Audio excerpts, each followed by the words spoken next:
পৃথিবীটাকে আমরা বিশাল মনে করি, অথচ এই পৃথিবীটা আল্লাহর সৃষ্টি জগতের তুলনায় একটি বালুর পরিমাণ সমানও না।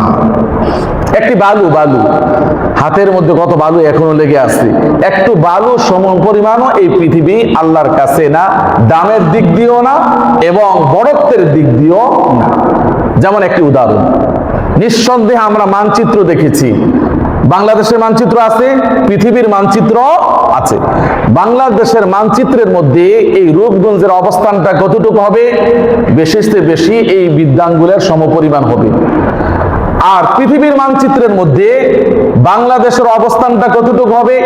বেশিতে বেশি এই কনিষ্ঠ আঙ্গুলের মাথাটা সমপরিমাণ হবে। পৃথিবীর মানচিত্রে যদি বাংলাদেশের অবস্থানটা এই কনিষ্ঠ আঙ্গুলের মাথা সমপরিমাণ হয়, তাহলে পৃথিবীর মানচিত্রে এই রূপগঞ্জের অবস্থানটা কতটুকু হবে বলেন?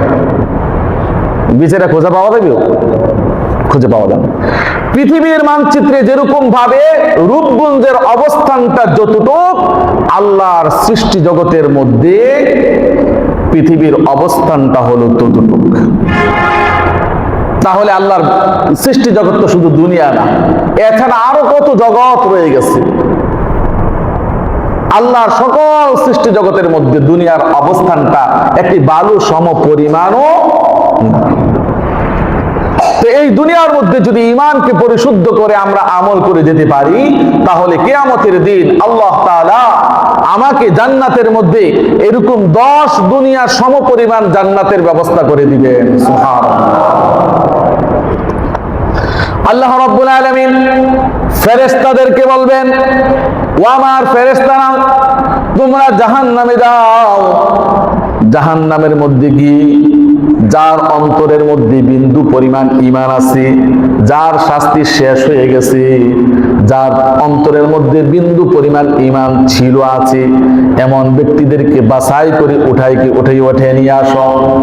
ফেরেশতারা যাবে, সেখানে গিয়ে বের করবে কিভাবে চিনবে এটা ইমানদার, এটা কাফের, এটা মুশরিক, কিভাবে চিনবে? সেজদার চিহ্ন দিয়ে চিনবে। যেই ব্যক্তি ঈমান এনেছে, নামাজ পড়েছে, তার কপালের মধ্যে সেজদার দাগ থাকবে। আদম সন্তানের সব কিছু মাটি খেয়ে ফেলবে, আগুন খেয়ে ফেলবে, কিন্তু সেজদার স্থানটা কখনো আগুন স্পর্শ করতে পারবে না। সেজদার স্থানটা আগুনের জন্য আল্লাহ রাব্বুল আলামিন হারাম করে দিয়েছে। সুবহানাল্লাহ। এক এক করে সেজদার স্থান দেখে দেখে ঈমানদারদেরকে জাহান্নাম থেকে বের করে আনবেন।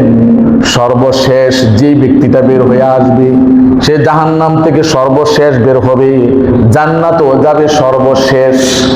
ওই ব্যক্তিটা বের করে তাকে আবে হায়াতের মধ্যে যখন গোসল দিবেন, তখন সে জান্নাতি যুবকের মতো, টকবক যুবকের মতো হয়ে যাবে। সুবহানাল্লাহ।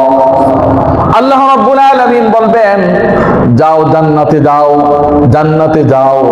ওই ব্যক্তি দীর্ঘদিন পর জান্নাতের কথা শুনে এমন ভাবে দৌড় দিবে, জান্নাতের গেটের মধ্যে গিয়ে গতি স্টপ করে মনে মনে চিন্তা আসবে, সব তো জান্নাতে চলে গেল, জান্নাতের মধ্যে আমার জন্য কি কোনো জায়গা আছে? মনে হয় জায়গা নাই। এই জন্য মন খারাপ করে আবার চলে আসবে। আবার আল্লাহ রাব্বুল আলামিনের সাথে সাক্ষাৎ, কি বললাম আমি না তোমাকে বলছি জান্নাতে যাওয়ার জন্য? আবার সে দৌড় দিবে, দৌড় দিয়ে সেখানে গিয়ে চিন্তা করবে, জান্নাতের মধ্যে কি আমার জন্য জায়গা আছে? সব তো চলে গেছে, মনে হয় কোনো জায়গাটা আমার জন্য নাই। আবার মন খারাপ করে চলে আসবে। আল্লাহ রাব্বুল আলামিন বলবেন, কি বলে আমি না তোমাকে বললাম জান্নাতে যাওয়ার জন্য, তুমি জান্নাতে যাও না কেন? তখন সে বলবে, রব্বুল আলামিন, জান্নাতের মধ্যে সব মানুষ চলে গেছে, সবাই তো জায়গা দখল করে নিয়ে আছে, জান্নাতের মধ্যে আমার জন্য কোনো জায়গা থাকবে? আল্লাহ রাব্বুল আলামিন তাকে বলবেন, হে আমার বান্দা, জান্নাতের মধ্যে এখনো তোমার জন্য দুনিয়ার 10 দুনিয়া সমপরিমাণ জায়গা তোমার জন্য এখনো খালি আছে। সুবহানাল্লাহ। ওই ব্যক্তি এই কথা শুনে বলল, রব্বুল আলামিন, আপনি কি আমার সাথে উপহাস করছেন? না, তোমার সাথে উপহাস করি না, যাও যাও, এখনো তোমার জন্য এরকম 10 দুনিয়া সমপরিমাণ জান্নাতের মধ্যে জায়গা আছে। সুবহানাল্লাহ।